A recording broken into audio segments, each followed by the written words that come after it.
Naubos gid tupok sang kalayo ang puluyan sa pamilya Matuliano matapos nga nasunog sa barangay na Suli, Maasin, Iloilo. Alas 2 ng hapon, Pebrero 19, sa interview sa K5 News FM Iloilo kay Fire Officer Juan Ray Amaw, Arson Investigator sa Maasin BFP. Ginpayag sining nga human sa light material sa balay, rason nga madasig ini nga naglapta. Ginsiling pasiling nga sa nagtuhawang sunog, nagbayanihan ang mga pumuluyo kag run out sa mga oras kag wala sang internet connection nga ginagamit sang residente pang komunikar.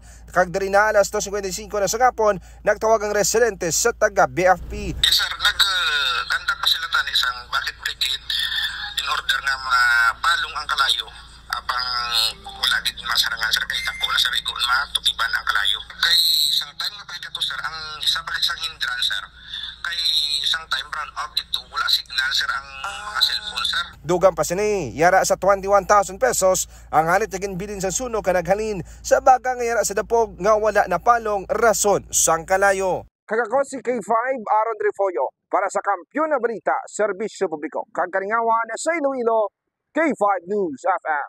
Ang ining balita ang ginadulong sa inyo sang DTX Coffee Mix. Himo sa natural nga sangka pareho sang amarkuso, chia seeds, sugared cane extract powder. DTX Coffee Mix. Nakakapi ka na, naka-detox ka pa. DTX Coffee Mix. Mabakal sa mga butika.